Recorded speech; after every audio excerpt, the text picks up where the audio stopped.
여러분 반갑습니다. 21세기 제자훈련에 오신 것을 진심으로 환영합니다.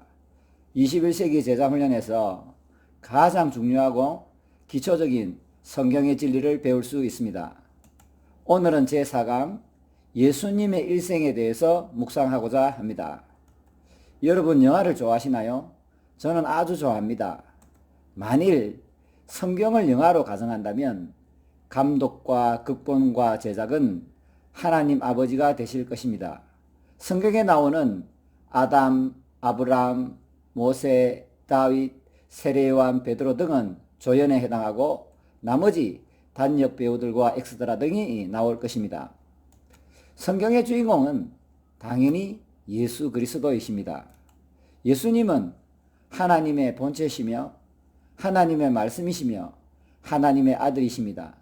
예수님은 이 세상을 창조한 분이시며 우리를 구원하시려고 이 땅에 오신 구원주이시며 앞으로 산자와 죽은 자를 심판하러 오실 심판주이십니다.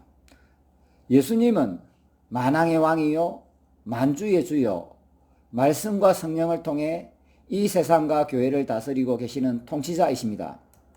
하지만 예수님의 육신을 입고 이 땅에 오신 삶과 사역은 결코 만만하지 않았습니다. 오늘 본문 2장 7절을 보면 그는 근본 하나님의 본체시나 하나님과 동등됨을 취할 것으로 여기지 아니하시고 오히려 자기를 비워 종의 형체를 가지사 사람들과 같이 되셨고 라고 말씀하고 있습니다. 예수님이 인간이 되신 자체가 고난입니다. 우리가 만일 영혼은 사람인데 개미가 되었다고 가정해 봅시다. 얼마나 힘들었겠습니까? 무한한 하나님께서 유한한 인간이 되셨습니다. 하나님과 우리 차이와 우리와 개미 차이가 어느 게 크겠습니까? 당연히 하나님과 우리의 차이가 훨씬 큽니다. 무한하신 하나님이 유한한 인간이 되셨다는 것은 그 자체가 엄청난 고난입니다. 그래서 절대 강함의 하나님이 약함의 사람이 되신 것입니다. 예수님은 여행 중에 마구간에서 태어나셨습니다. 누가복음 2장 7절에 첫 아들을 낳아 강보로 사서 구유에 누였으니 이는 여관에 있을 곳이 없음이르라. 강보라는 것은 기저귀를 말하는 것이고요. 구유라는 것은 짐승이나 말, 소들이 음식을 담아 먹는 통을 말합니다. 그렇다면 왜 예수님은 마구간에서 태어나셨을까요? 그 당시 역사적 배경을 보면 이것을 알 수 있습니다. 그 당시 지중해를 중심으로 북아프리카 쪽하고 고대 근동 지역하고 또 유럽 위쪽을 다 로마가 통치하고 있습니다. 로마는 군사력과 이 식민지로부터 막강한 세금을 걷어들여서 제국을 유지하고 있었습니다. 로마 황제 아우구스투스는 다음과 같은 칙령을 내렸습니다. 그때에 가이사 아우구스투스를 말합니다. 영을 내어 천하로 다 호적하라 하셨으니 무슨 말이냐면 로마 제국과 군대를 유지하기 위해서는 세금을 거두어야 됩니다. 그런데 세금을 거둘 때는 사람의 머리 숫자를 파괴해야 정확하게 세금을 거둘 수 있었습니다. 그래서 로마 제국의 황제 아우구스투스는 세금을 거두기 위해서 정확하게 호적하라고 명령했는데 그 당시 예수님의 가족은 갈릴리 나사렛에서 사시다가 호적을 하기 위해서 다윗의 동네 베들레헴으로 가셨습니다. 그런데 그때 때마침 사람들이 이렇게 많이 이동하기 때문에 여관이 없었습니다. 예수님의 어머니 마리아는 너무나도 급했기 때문에 마구간에서 아기를 낳을 수밖에 없었던 것입니다. 그래서 예수님은 이 땅에 오실 때 가장 비천하고 낮은 곳으로 오셨던 것입니다. 그 당시 그 지방의 왕은 에돔 사랑 헤롯 왕이었는데 마태복음 2장 1절로 3절을 보면 헤롯 왕 때에 예수께서 베들레헴에 나심에 동방으로부터 박사들이 예루살렘에 이르러 말하되 유대인으로 나신 이가 어디 계시냐? 우리가 동방에서 그의 별을 보고 그에게 경배하러 왔노라 하니 헤롯 왕과 온 예루살렘이 소동한지라. 그 당시 유대의 왕은 헤롯 왕이었는데 동방박사들이 찾아와서 새로운 유대왕이 나신다 하니까 이제 그 헤롯 왕이 살던 궁전하고 온 예루살렘이 난리가 났던 것입니다. 이 헤롯이라는 사람은 이스라엘 사람이 아니고 야곱의 형 에서의 후손인 에돔 사람이었습니다. 아버지는 안티파터였는데 이 사람이 로마 제국의 로비를 잘했기 때문에 이 헤롯이 유대 지방의 왕이 되었습니다.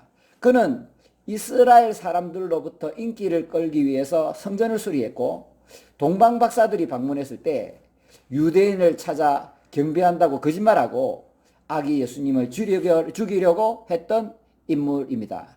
그 당시만 해도 이스라엘 사람들은 로마 제국의 압제에서 많은 고통을 받고 있었기 때문에 메시아, 기름 부음 받을 자를 말합니다. 이걸 헬라어로 그리스도라 그러는데요. 이스라엘 민족을 구원해 줄 구원자를 기다리고 있었습니다. 때마침 유대인의 왕 아기 예수가 나타났다는 소식을 동방박사로부터 듣게 되니까 이 헤롯은 예수님을 죽이려고 혈안이 되었던 것입니다. 동방박사들은 예수님을 만나게 됩니다. 그리고 아기와 그의 어머니 마리아 앞에 황금과 유황과 몰약을 예물로 드리고 아기께 경배하고 그렇게 천사의 지시를 받고 다시 고국으로 돌아가게 됩니다. 헤롯은 동방박사들한테 속은 줄을 알고 심히 노하여 사람을 보내어서 베들레헴과 그 주위 지역에 있는 사내 아이들을 기준하여 2살 아래로 된 아이를 다 죽이게 되는 거지요. 예수님이 탄생하실 때 아무런 죄가 없는 약했던 이 아이들이 많은 아이들이 죽임을 당하게 된 것입니다.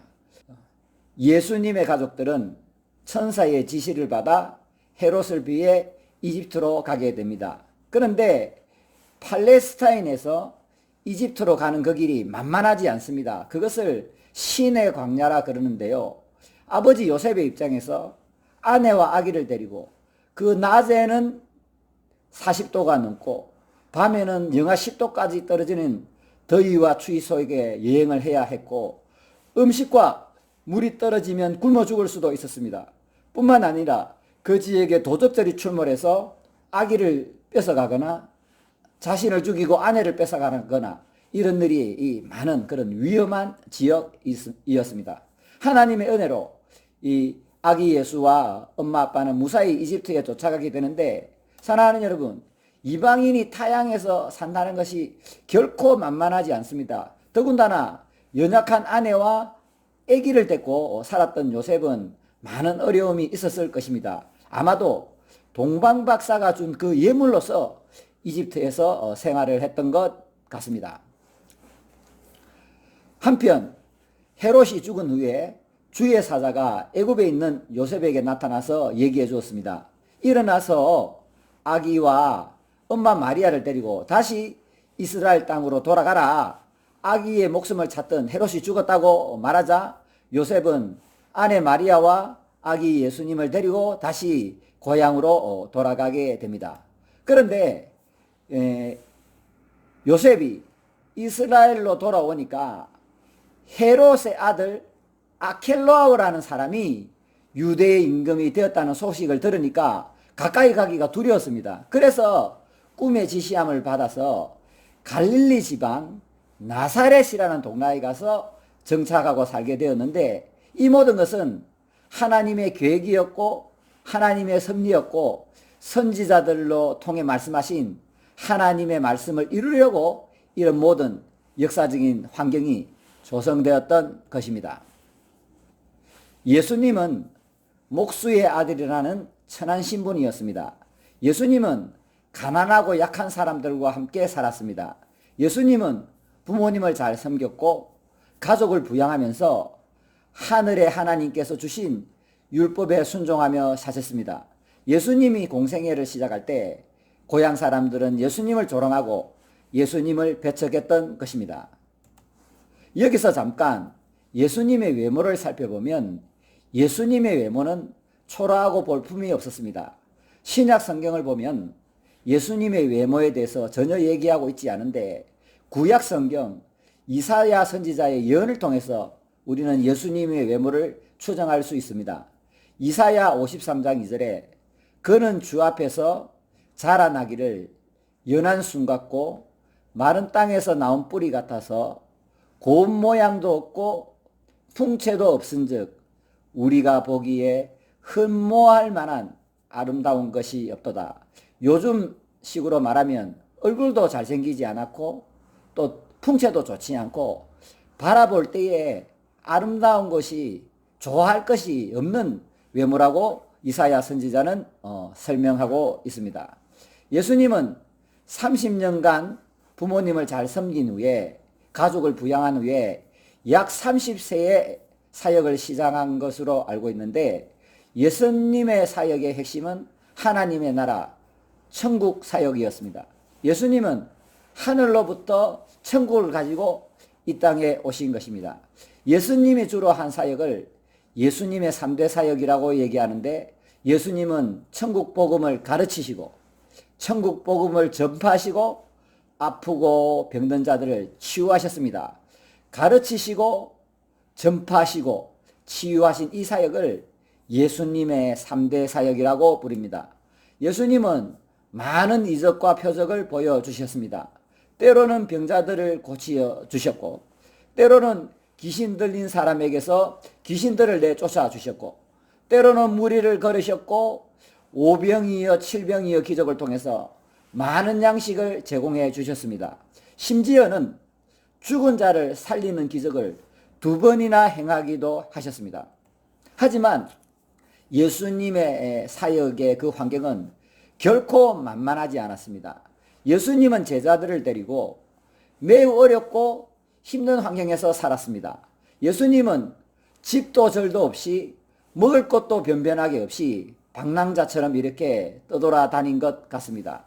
마태복음 8장 20절에 예수께서 이르시되 여우도 굴이 있고 공중의 새도 거처가 있으되 인자는 머리 둘 곳도 없다 하시더라 이렇게 말씀하고 있습니다. 예수님은 잘 곳도 변변하지 않았고 정기적인 식사도 하지 못했고 떠돌이 방랑자 생활을 했다는 것을 이 말씀에서 우리는 추정하고 올 수 있습니다. 성경을 보면 자주 예수님이 잔치하는 장면이 나오고 예수님을 모시고 죄인들이 회개해서 파티를 하는 장면이 나오지만 그것은 어디까지나 천국 잔치를 예표하는 의미가 강한 것이지 예수님과 제자들이 날마다 잘 먹고 잘 마시고 편하게 살았다고 오해하는 것은 잘못된 성경 해석입니다. 여기까지 정리해 보면 예수님의 삶과 예수님의 사역은 약함 속에 이루어졌던 것입니다. 예수님은 하늘 보자 하늘 영광을 버리고 철저하게 낮아지신 것입니다. 오늘은 여기까지 하고 다음 이 시간에 예수님의 순환과 십자가와 그리고 부활에 대해서 묵상하도록 하겠습니다. 감사합니다.